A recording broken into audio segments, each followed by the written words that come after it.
Wellness and children foundation आणि S S Deshmukh विद्यालय धुळे आणि IIT साताऱ्याच्या संयुक्त विद्यमानाने संपन्न होत असलेल्या स्वागतम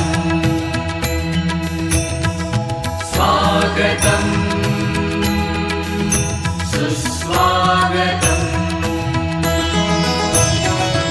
आज विद्या मंदिरी या थोर आले पाहुणे, आज विद्या मंदिरी या थोर आले पाहुणे, स्वागताला गुंफलेले शब्द झाले चांदणे, स्वागताला गुंफलेले शब्द झाले चांदणे। स्वागतम सुस्वागतम हो थोर आले पाहुणे। विचारते का हात वर करा आणि प्रश्न विचारल ना, जर शंका असेल तर, नसेल तर नका विचार, पण शेजारीला विचार, जे विचारायचं ते त्यांना विचार, जी मंडळ आहे त्यांना विचार। तर सगळ्यांना पुन्हा एकदा नमस्कार। IWC फाउंडेशन त्याचबरोबर SS देशमुख विद्यालय पिवळी आणि ITI शहापूर आजचा हा कार्यक्रम आपण संपन्न करत आहोत आणि या कार्यक्रमास उपस्थित असलेले या संस्थेचे देशमुख सर सगळ्यांना परिचित आहेत ना? ते माझ्या डाव्या हाताला जरी बसले असले तरी ते माझे मित्रच आहेत। आणि दुसरे मित्र आहेत कोण? धानके सर, तुमचे प्रिन्सिपल, बरोबर ना?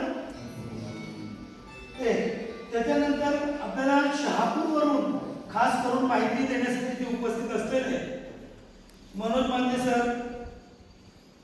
साळवे सर, सुयोग पाटील सर, त्याचबरोबर करण वळवी सर, आणि 4 नावं घेतल्यानंतर वरचं नाव मुद्दाम उशिरा घेतो ते कोण आले? जीवन पाटील सर, हे गट निर्देशक आहेत। ही 5 मंडळी तुम्हाला स्वतःची ओळख नंतर करून देतील। आता तुम्हाला मी फक्त नावं त्यांची घेतो, कोण आहेत माहिती।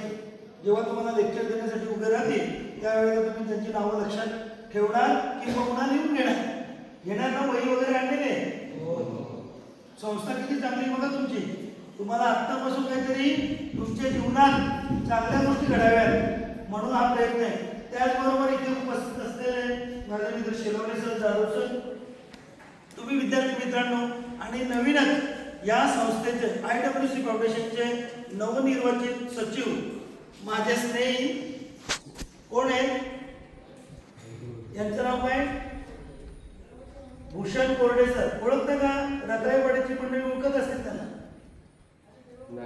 नाही ओळखत, बरं, हरकत नाही। आज आपल्याला 10वी नंतर मी काय करावं, माझ्यामध्ये तुमची जबाबदारी आहे आणि म्हणून तुम्हाला जेवढं काही शिकता येईल, केवळ अकॅडमिक शिक्षण घेऊन चालणार नाही, तर आपल्याला कौशल्यपूर्ण शिक्षण जर घेतलं तरच आता नोकऱ्या राहिलेल्या नाही। आणि आमच्या शहरांमध्ये प्लंबर मिळत नाही, इलेक्ट्रिशियन मिळत नाही, त्याच्यानंतर हिटर मिळत नाही, वेल्डर मिळत नाही। आता आपण त्या क्षेत्राकडे वाटचाल सुरू केली पाहिजे, त्याला दुय्यम न समजता। आमच्याकडे मी बिल्डिंगमध्ये राहतो, प्लंबिंगचं काम असेल की 4 फोन करावे लागते। माझं तर असं आव्हान आहे तुम्हाला, तुम्ही अशा प्रकारचं ट्रेनिंग घ्या, ITI मधून स्वतंत्र बिझनेस करू शकता। आणि ज्यांना कोणी शहरामध्ये येऊन राहायचं असेल त्याची व्यवस्था मी करेन आणि त्या सोसायट्यांमध्ये काम देण्याची जबाबदारी पण मी स्वीकारतो। फाउंडेशनचे अध्यक्ष आणि जाधव साहेब कर्तृत्व ट्रेनिंग संपन्न। बघा सर्व विद्यार्थी मित्रांनो, शाळेचे प्राचार्य, कर्मचारी, आपण 5वी पासून 10वी पर्यंत 12वी पर्यंत फक्त पुस्तकी शिक्षण घेतो आणि माझं याच्या बाबतीत आग्रह जास्त आहे। साहेबांशी माझी चर्चा झाली, स्वयंरोजगार कौशल्य विकास कार्यक्रम। 5वीला जर 100 विद्यार्थी दाखल झाले सर्व एज्युकेशन फील्डमधले, 10वी पर्यंत फक्त किती जातात? 50 जातात, गळती लागतात।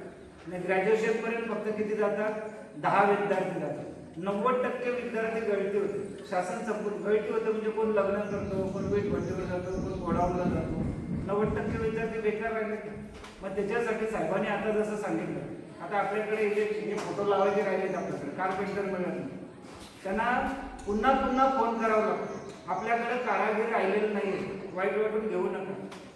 UP बिहार इकडचे जर कारागीर नसले तर आपलं महाराष्ट्र चालणार नाही. वाईट वाटून घेऊ नका साहेब, तुम्ही पण याच्यासाठी विचार करा. संपूर्ण क्षेत्रात घराचं जरी काम करावं घेतलं मार्ग आम्हाला आमचे महत्त्व प्रदर्शित करण्यासाठी एक संधी दिली, त्याबद्दल मी ते काय भाषण करणार नाही, फक्त माहिती देणार. आता तुम्ही न्यूज बघतात, बातम्या बघतात, पेपर पण वाचतात. 2024 पूर्वी आपला भारत हा साधारण 5वी महाव्यवस्था होता, बरोबर आहे? हे माहिती आहे का? आर्थिक महासत्ता याच्याबद्दल तरी ऐकलेलं आहे. आपला देश 2024 पर्यंत 5वी आर्थिक महासत्ता होता, आता तो 25 मध्ये 4थी झालेला आहे. आता कारण काय, तर आपल्या देशामध्ये पूर्ण जगामधील देशांच्या पेक्षा तरुणांची संख्या जास्ती आहे, म्हणजे तुमच्यासारख्यांची संख्या जास्ती आहे. तर तुम्हीच आता ह्या देशाला 3री अर्थव्यवस्था देण्यासाठी तर तुम्ही सहकार्य करू शकता. कसं ते पुढे पुढे सांगत जातो मी तुम्हाला. आता सगळेजण 10वी मध्ये असतात, 10वी 12वी मध्ये तुम्ही काय ठरवलेलं आहे का? ठरवलेच काय की पुढे काय करायचं आहे 11वीला? तुम्ही ठरवलेलं आहे का काय पुढे मला 10वी नंतर मला काय करायचं आहे? कोणी ठरवलेलं आहे? असेल तर सांगा.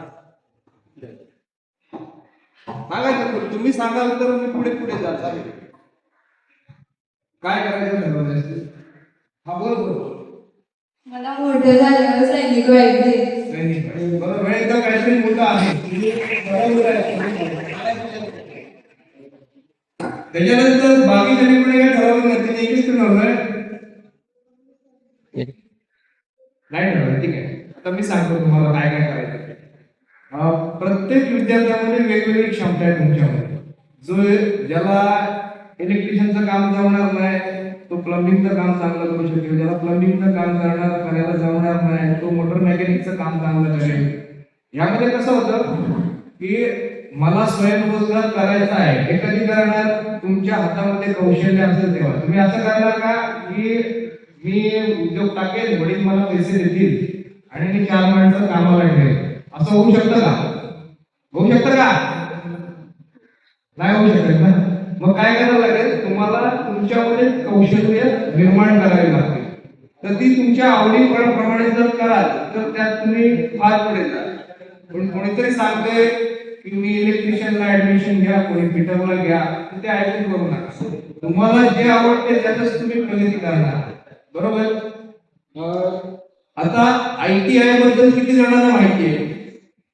ITI याबद्दल किती जण कधी गेलेलं का? ITI भावाच्या बरोबर, बहिणीच्या बरोबर, असं कोणाच्या नातेवाईकांच्या बरोबर कधी फेरी मारले का ITI मध्ये?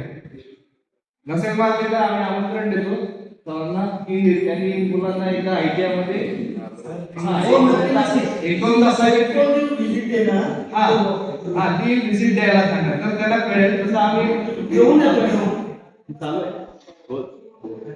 चालू असेल तर थोडंफार मी व्हिडिओ क्लिप असेल ठीक आहे, असं ते काय झालं ठीक. हा, तर तुम्ही आता माझ्यासमोर बसला तर त्याला काय करावं लागेल? काय करावं लागेल? कोणाचा मुलगा आहे का? कोणाचा असा ध्येय आहे का की मला याचं काहीतरी व्हायचं आहे? बोलायचं काय नाही, अडीच बोल. अरे बोल, तुला स्टेज आहे. ही आयडिया मी तुम्हाला पॅन्डेमिक सर्वांना दिलं